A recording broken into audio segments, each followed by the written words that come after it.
Hi friends, host Eric here, host of Talking with Famous People. This guy presents a very interesting scenario that I want to play briefly, and then I'm going to address the scenario. I haven't actually seen what he did, but... Talking with famous people. Let's find out. It's late. You know what clubs and bars get like late. It was going crazy. Go up to him, figure, well, I've come this far, I gotta say something. So I went up to him and I was like, hey, what's up, man? I guess we're in the same building. Nothing. And I'm standing as close to him as I am to this camera. There's no ambiguity that he knows I'm right here. He doesn't say anything. He's not talking to anyone else. He just doesn't respond. I'm like, oh, that's a great sign. So I say just a little bit louder, yo, what's up, man? I live in the same building. Nothing, okay? Now it's getting weird. Everyone in the group is kind of like looking at me like, who's this guy? This guy has zero reaction. I look at him, I can tell he's not like so wasted or on drugs or drunk that he's out of it. He's just literally trying to be like that tough guy, not acknowledging me. What would you do? What do you do at that point?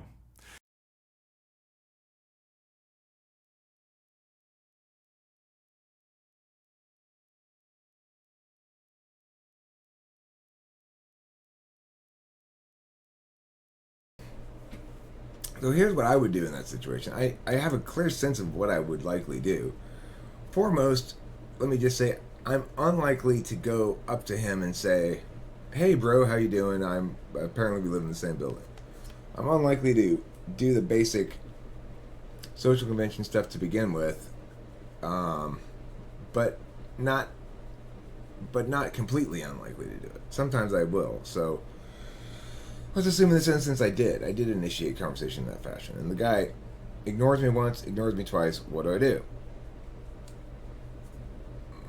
What I probably would do in a circumstance like that is I'd be somewhat baffled. Like, I'd look around at the other people in the group and stuff, and I'd say, did you guys just see this? Are you not listening to me? Are you unable to hear?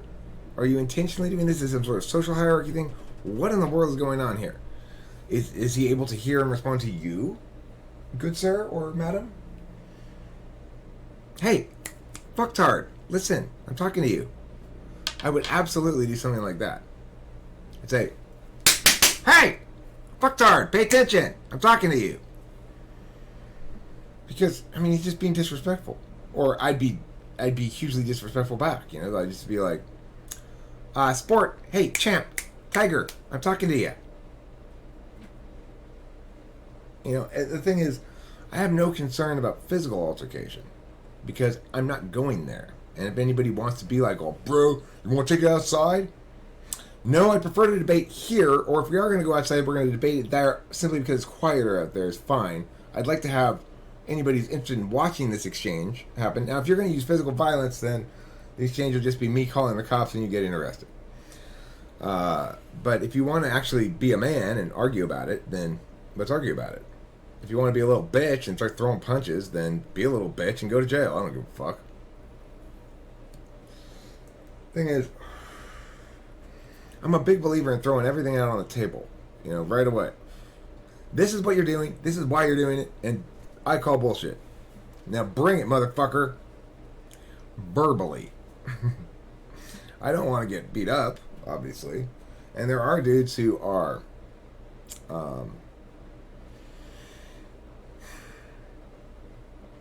easily frustrated by their own verbal failings, I guess. And that's resort to violence. There's a lot of guys who think that there are certain lines you can't cross, and if somebody crosses that, you need to come with your fists. I don't think that way. Cross whatever lines you want. I'll make sure you pay. I'll make sure to shred your fucking dignity. That's how I would deal with it. Now, this guy seems like probably an ENFJ. So let's see how he deals with it. So I had two options at this point. Number one, could have just put my tail between my legs and left. It's a viable option, okay? Not everyone needs to fight the good fight and go in there and do something. That is a viable option. Anything besides that, you're assuming quite a bit of risk, because at that point, you're already looking like a little bit of a dope. You're getting no respect. Your social value's going down. So as you leave, you can just cut your loss and go. There's no shame in that. Don't feel bad doing that. However, you know that I'm a big advocate that you have to live with yourself, right? You have standards for yourself. And one of the standards I have for myself is you're not going to ignore me.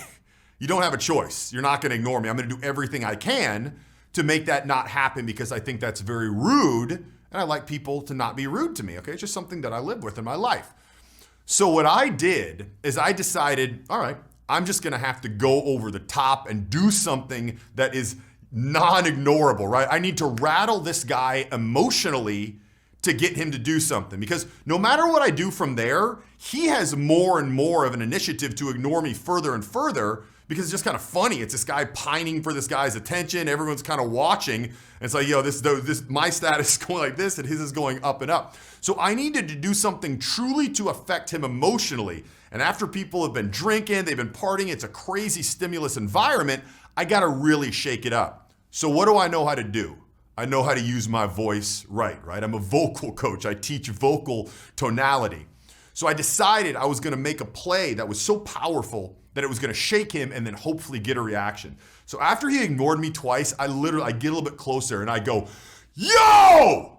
So loud, it like ripples through everything else. And the dude kind of jumps and he kind of looks at me a little bit. And I go, and then what do I want to do immediately? I want to diffuse that. It's all a joke, right? We're at a bar. It's crazy things happen, right? It's not even real life. It's just a big joke. So he turns to me, I'm like, yo, my buddy said that we all live in the same building or something like that. I just wanted to say hello. I guess it's your birthday or something. And he goes, yeah, oh yeah, man, it's my birthday. Cool. Yeah, how long have you lived in the building? Acted like everything was normal, okay? So one of the important things to point out was that after I went in so hard, what if I would have just been, yo, and he'd have turned and I've been like, what's up, man? You ignoring me? Well, then I look like a huge dope and it's confrontational.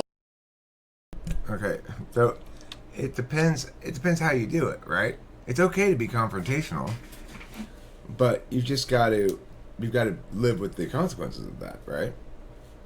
The thing is, I don't really care how everybody perceives me in that group.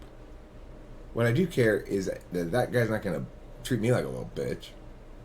And whether I have to blow up the whole fucking evening for everybody or not, it doesn't fucking matter to me. You know, whether I have to take a risk of getting punched in the face, I don't give a fuck. Punch me in the face. It'll cause you more consequences long term.